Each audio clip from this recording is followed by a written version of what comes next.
waxaa marqaati madoonta ah in kumanaan rag Soomaali ah ay ku wareersan yihiin sababta xaasaskooda u xanaaqaan kulanka sariirta kadib iyagoo sameeyay dadaal walba oo qofkaasi lagu qancinayo dhanka sariirta balse Juvenile Journal maanta ayay siriidin haysaa badanaa ragga iyo dumarka waxay aad isugu jecel yihiin oo ay isu soo dhawaasho xoogan ay dareemaan xilliga ay socoto kulanka macaan ee sariirta laakiin marka ay dhamaato oo daqiiqad dheer ka soo wareegta waxaa dumarka ku sii siyaado xanaaq aan la aqoon baaritaan la sameeyay ayaa lagu ogaaday in dumarka ay xanaaqaan marka uu dhamaado kulanka macaan ee sariirta iyagoo ciil iyo xanaaq uu caloosha iyo qalbiga ka galo taas oo ninku naf ahaan isweydiyo sababta keenta waxaa la soo ogaaday in dumarka ay jecel yihiin in ay iyagu wax walba go'aan ka gaaraan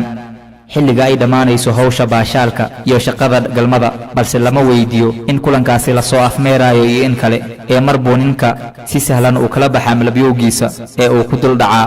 ama uu dhinac dhacaa ragga kuma soo dhacdo inay ka hadlaan gabagabada shaqada galmada balse rabitaankooda markuu idlaado ilbiriqsiyo ayaa laga yaabaa inay ku sii dhex qaboojiyaan hawsha shaqada kadib si aan filasho lahayn ayay ku soo afmeeraan ciyaartii sariirta habeen walba dumarka galmada hela ama habeen dhaaf waxa ay saacad walba qalbiga iska dhahaan shaqada inta aan la gelin ka hor caawa ayaa si fiican u qancaysaa